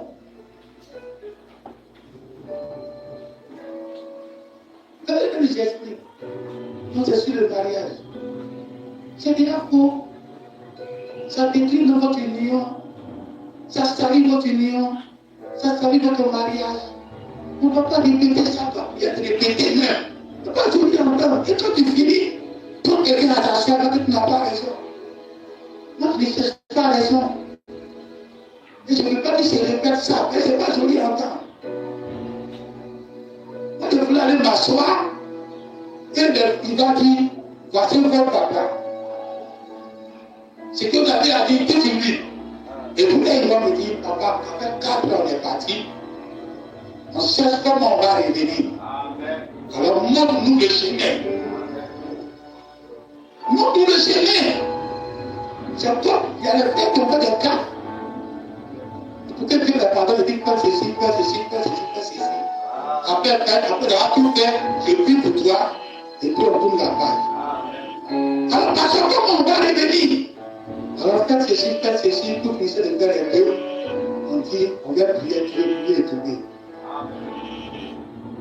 Et même quand ils finissent pour eux, ils disent, papa, on va être des enfants qui sont partis avec des amis. Les partis devant toi aujourd'hui. Qu'est-ce que tu veux leur dire?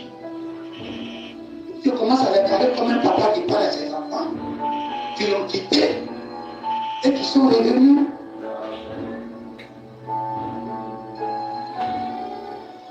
Le modérateur a été l'acteur. Donc les choses ne se sont pas passées vraiment comme je veux, comme je l'ai souhaité et comme je l'ai pensé. Mais j'étais parti tellement de grâce dans mon cœur. Sinon, arrivé un moment, j'ai voulu me lever pour quitter là. À cause des frères. Les frères qui étaient parfaits, mais à cause du modérateur.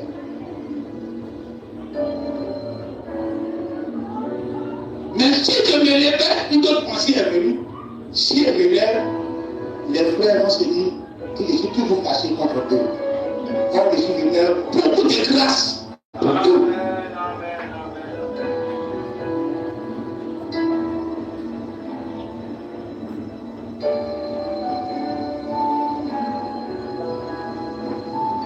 Une grâce qui peut aller jusqu'à l'enfer. Sortir quelqu'un de l'enfer pour l'envoyer au ciel. Amen. Alléluia.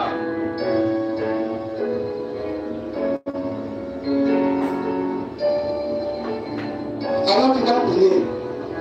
C'est Dieu dans la paix. C'est Dieu par où il t'a déjà tapé. Et c'est qu'il est capable de taper encore. Et c'est Dieu dans la joie.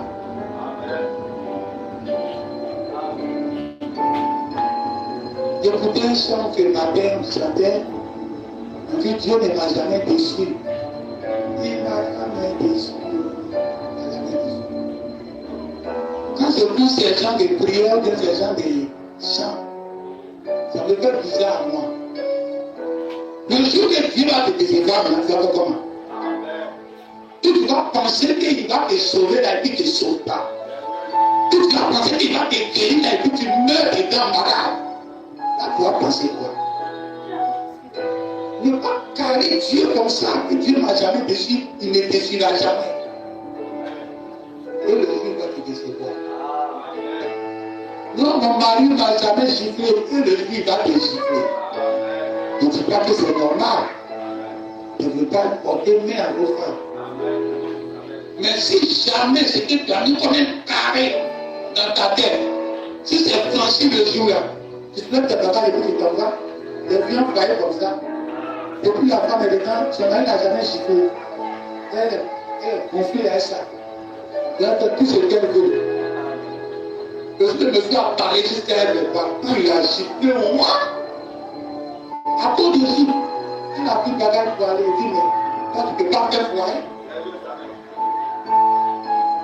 À cause de ça, tu vas partir. C'est comme ça, beaucoup. Dieu ne peut pas faire ceci. Quand Dieu ne fait pas, il est assis à la pierre depuis à l'église. Non, depuis le chef travail, il ne guérit pas. Non, depuis je suis malade, il ne guérit pas.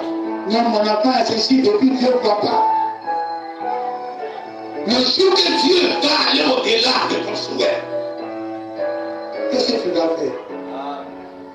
Alors commence à aimer Dieu dans la crainte. Tu te dis, non, mon Dieu, il peut tout le faire. Donc tu le sers par la crainte. Il peut le taper aujourd'hui même. Donc tu le sers par la crainte. Ne sers pas dans une joie comme ça. Je suis tout le temps dans la crainte avec Dieu.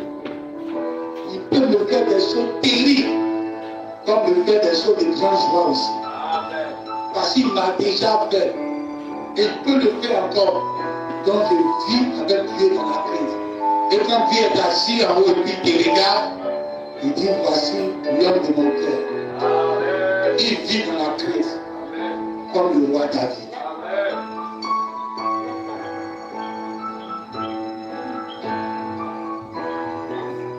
Qu'est-ce que Dieu peut faire pour toi aujourd'hui?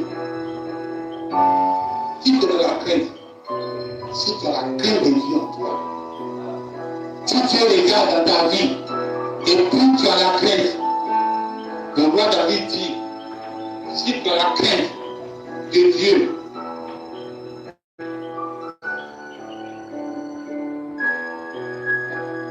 il dit mieux vaut avec la crainte de l'Éternel qu'un grand trésor avec beaucoup de problèmes. Non, je crains Dieu. Je ne peux pas faire ceci. Si je fais la main de Dieu va me taper. Tu ne peux pas doubler un à ta parole. Tu ne peux pas doubler les hommes d'affaires avec toi. Même s'il y a un l'argent. Mais Dieu va me taper. C'est ça David dit. Il vaut mieux le peu que tu gagnes. Le peu là, il vaut mieux ça. Avec cette pain de Dieu là, prends ce peu là. Et que c'est un grand trésor. Et puis ça va t'envoyer des trous.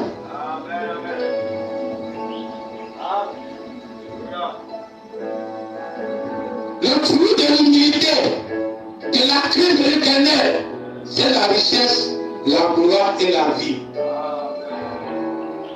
La gloire de ta vie, c'est la crainte que tu as pour Dieu. Pour ce que Dieu t'a déjà fait et qu'il peut te faire encore, pour te vivre dans cette crainte-là. C'est ça ta richesse, c'est ça ta gloire, c'est ça ta vie. La crainte de l'Éternel mène à la vie. Et non pas la nuit rassasiée, sans être visité par le malheur. La crainte de l'Éternel, ça c'est Salomon qui parle. Si tu crains Dieu, tu vas dormir le soir rassasié. Qui t'a dit que Dieu veut que tu dormes dans la faim? Quand tu t'as dormi, puis tu es bien rassasié, tes enfants sont bien rassasiés. Ta femme est bien rassasiée, Dieu est content. Elle t'a sacré. Il dit le malheur ne te visite pas. Sois tranquille. Le problème vient à toi. Maladie à toi. Quand Dieu regarde là, c'est pas malheur. Il t'amène.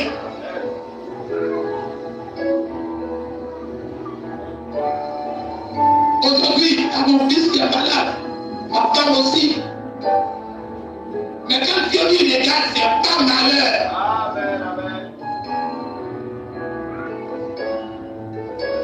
Malheur, c'est ce qui t'arrive de détruire ici et détruire ton éternité. C'est ça le malheur. Après avoir vu comme un président ici, et puis tu meurs de t'en vas au ciel, et puis le petit dessus, il n'a même pas pu faire quelque chose, il est assis au ciel comme un roi. Là-bas c'est éternité.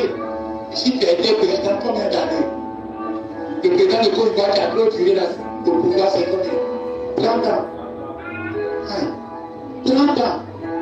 Là-bas, des milliards d'années, ça ne finit pas. Il vit plus qu'un président. Alors pour toi, quand le malheur t'arrive, c'est un malheur. Quand on entend un malade, c'est un malheur. Quand tu as mot de temps, c'est un malheur. Quand on entend quelqu'un d'examen, c'est un malheur. Parce que pour toi là qui es là, tu n'as pas gagné, c'est un malheur.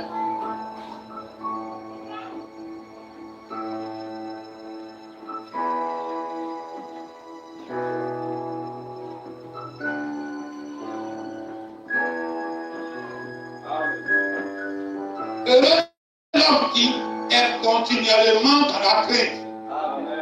Même celui qui endurcit son cœur tombe dans le malheur. La crainte de l'Éternel augmente les jours. Mais les années des méchants sont abrégées. La crainte de l'Éternel est une source de vie pour détourner des pièges de la mort.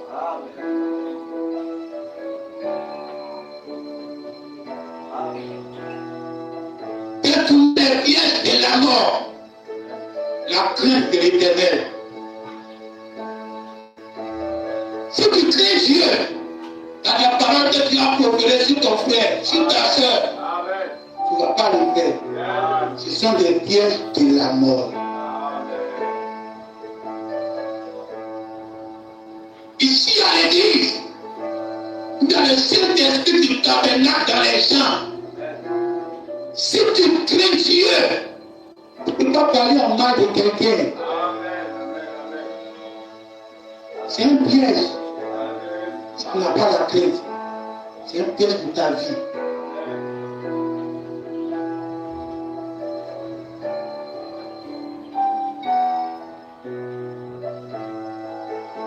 Ici dans cette église, si Dieu peut ressusciter quelqu'un qui est mort, spirituellement, pas physiquement, par vos miracles, par des bêtises, pour vous réciter les uns avant d'en faire après.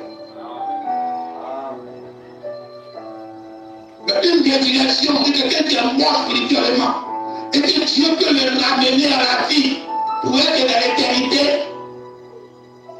Alors, qui peut se perdre ici si tu viens à l'église? Amen. Amen. Alors, dans une telle église, tu respectes tout le monde, tu considères tout le monde, tu prends tout le monde comme des grandes personnes. Il n'y a pas de petits enfants ici. Alléluia. Celui-même que tu ne considères pas, peut-être même que c'est là-bas tu es assis. Alléluia. Amen. Amen. Donc, tout secret de la vie, comme Salomon et le roi David disent, l'amour de Dieu commence par la crainte. L'intelligence de la parole commence par la crainte de Dieu.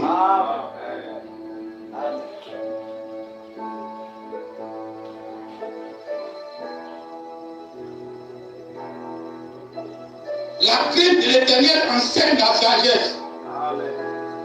L'humilité précède la gloire. Si tu crains Dieu, tu seras un.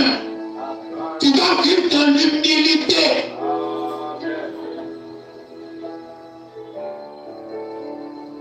Tu peux même accepter que quelqu'un que tu ne considères pas va te prêcher la parole. Dieu va te mener à l'humilité. Parce que la crainte de Dieu, pour cette mort-là que tu as loupé, tu dois descendre dans l'humilité. Et cette humilité précède la gloire. Quelle gloire? La gloire éternelle, pas ici. Elle veut penser toujours dans les bénéfices de l'éternité. Car quand le petit nous descend sur l'éternité, il n'y a plus de temps, il n'y a plus de calculer jour. Nous sommes encore dans l'éternité. Alors on ne peut pas prendre un vieux comportement du temps, des miracles du temps, pour entrer dans le livre de l'éternel. On parle ici des miracles éternels. Et quand tu les vois, tu es dans l'éternité.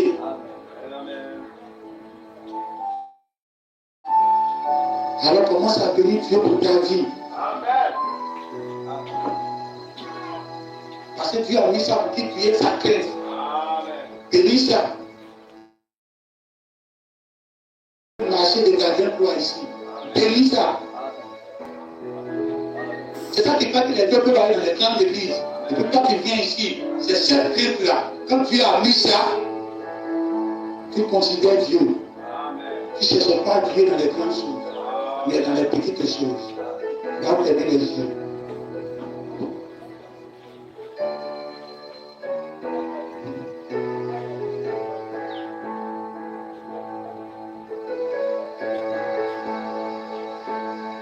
Le Dieu ne te moins plus. Parce que Dieu dans la vie du message, vous prenez ma partie le message de la parole. Un niveau élevé de la parole. Quand tu es dans ce pays de la parole, le démon de l'autre pays ne peut pas t'atteindre ici. Tu vis au-delà d'eux. Alors tu vas prier pour prendre toutes tes positions dans cette crainte. Tout ce que Dieu veut, il te donne. Il dit le malheur ne peut même pas venir à ta porte. Tu vas dormir rassasié. Seulement sa crainte. Prions ensemble. Seulement ta crainte. Après tout, aujourd'hui, je respecte tout le monde. Car je sais qu'à tout moment, tu peux me taper.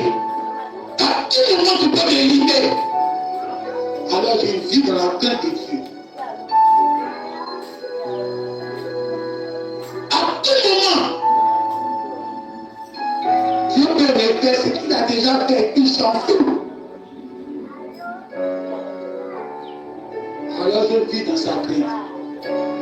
Et cette crainte-là aujourd'hui, a vu la parole là où ça peut être aujourd'hui. Et ce problème de l'immortalité est un signe dans ce message. un jour, c'est toi qui ne mérites même pas être au ciel, d'être au ciel. Amen. Nous vivons dans un temps où vous méritez va mériter. Amen. Quand la grâce dit là-bas, vous méritez va mériter.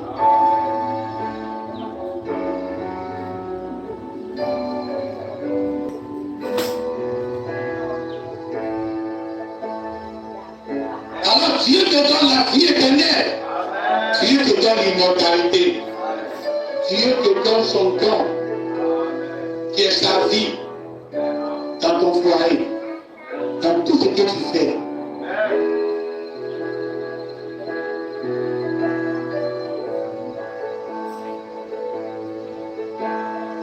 Le jour à la réunion, le frère Kapao, le frère David, c'était là.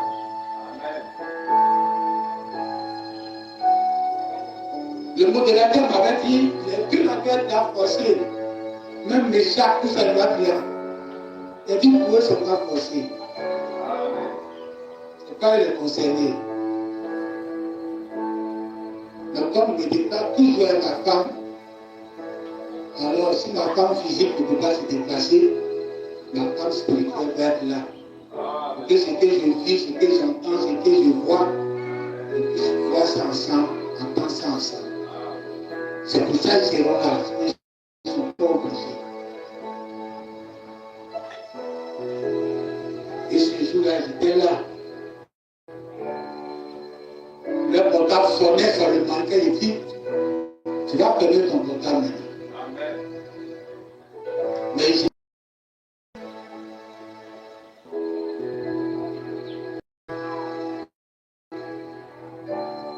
alors quand Dieu, tu respectes sa parole, Dieu te bénit avec tout. Amen. Amen. Quand tu te sacrifies pour Dieu, Dieu se sacrifie pour toi. Amen. C'est pour ça que vous allez continuer à prospérer. Amen. Vous allez passer d'un point B à un point C. Dieu peut continuer de vous faire confiance. Plus il vous bénit, plus vous êtes dans la crainte. Plus il vous bénit, plus vous êtes humble. Plus il vous bénit, plus vous êtes soumis à vos ministères. Alors Dieu peut vous faire confiance et vous confier de grandes choses.